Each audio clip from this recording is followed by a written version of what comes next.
اللہ اور اللہ کے رسول یہ چاہتے ہیں کہ قرآن اور اہل بیت کو ہمیشہ یاد رکھا جائے، ان سے استفادہ کیا جائے، ان کو اہمیت دی جائے، ان پہ توجہ رکھی جائے، ان سے سیکھا جائے۔ قرآن ایک خاموش ہادی ہے اور اہل بیت بولتے ہوئے ہادی ہیں۔ قرآن اصولوں اور فارمولوں کی کتاب ہے اور اہل بیت ان فارمولوں کے مصداقوں کا عنوان ہے۔ صلوات پڑھ لیں محمد و آل محمد پر۔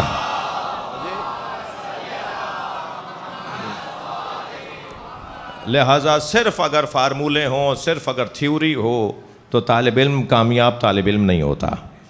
جی آج کا ماہر تعلیم سینہ چوڑا کر کے گردن اکڑا کر اور بازو پھلا کر بولتا ہے جی کہ ہم نے تعلیم میں ترقی اور تعلیم میں بہتری کو لے کر آئے ہیں۔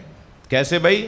کل کا بچہ اسکول جاتا تھا تو روتا پیٹتا جاتا تھا، اور آج کا بچہ اسکول نہ جائے تو روتا ہے۔ تو ہم نے کیا کیا؟ بچہ بدلا یا اسکول بدلا؟ نہیں، بچہ تو نہیں بدلا، اسکول بدل گیا۔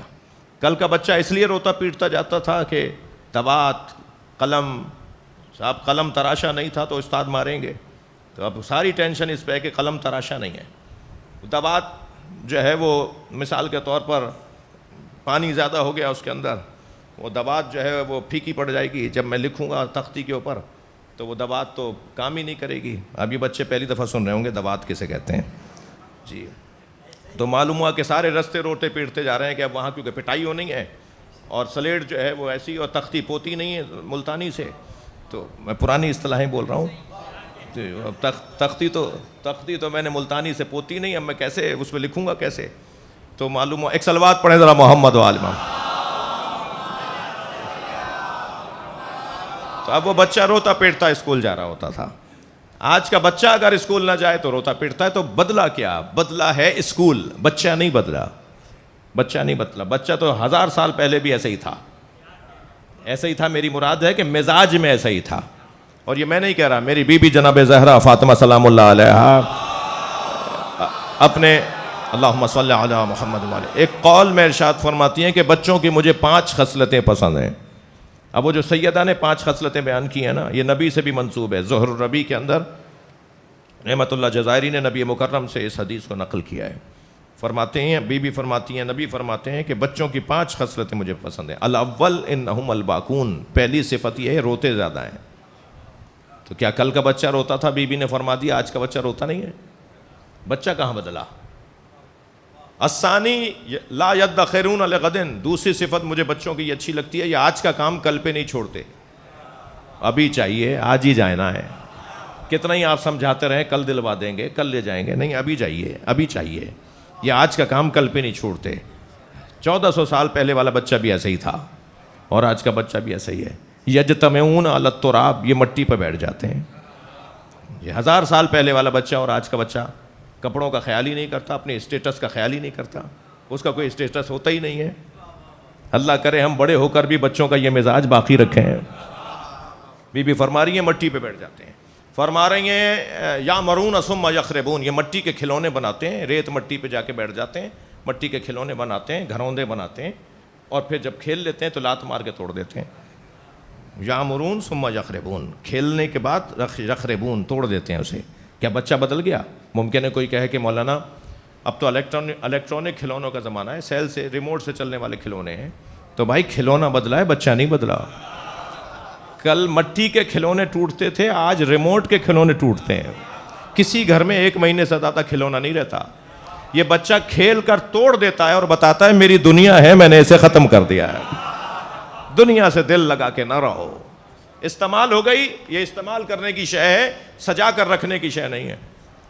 پھر 5ویں صفت تو بی بی کیا فرما رہی ہیں؟ سبحان اللہ، فرماتی ہیں یختصمون بغیر حقد، یہ لڑتے ہیں مگر دلوں میں کینہ نہیں رکھتے۔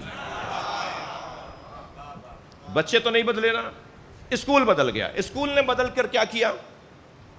اسکول نے بچوں کے مزاج کے مطابق کھلونے، کارٹون، ڈمیاں، مختلف ماڈلز، جی ایکٹیویٹی، فزیکل ایکٹیویٹی جسے آپ بولتے ہیں، یہ بچے بولتے ہیں، وہ اسکول کے اندر رکھ دی ہے۔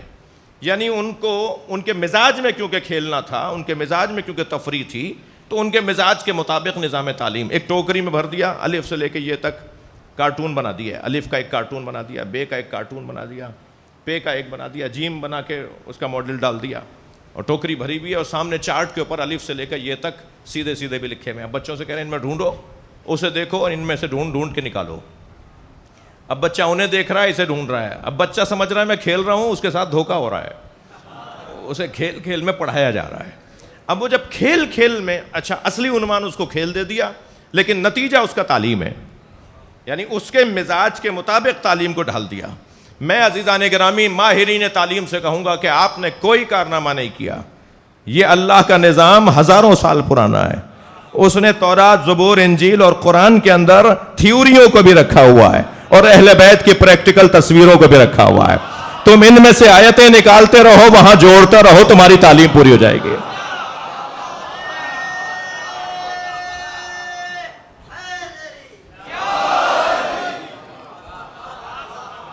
توجہ کر لیا آپ نے عزیزو. قرآن اور اہل بیت در حقیقت تھیوری اور پریکٹیکل, وہ نظریہ یہ اس کا مصداق, وہ فارمولہ یہ اس کا مصداق, ان دونوں کی ضرورت ہے. لہذا نبی نے فرمایا لن یفترقا, یہ دونوں ایک دوسرے سے ہرگز جدا نہیں ہوں گے. یعنی ان کے کا فلسفہ وجودی مل کے رہنا ہے. ان کا وجود ہی نہیں ہے جب تک کہ یہ دونوں نہ ہو. یہ دونوں رہیں گے ہی تب کہ جب دونوں رہیں. ایک کو لے کر یہ مت سمجھ لینا کہ تم نے دین لے لیا, یہ دھوکہ تمہارا ہوگا.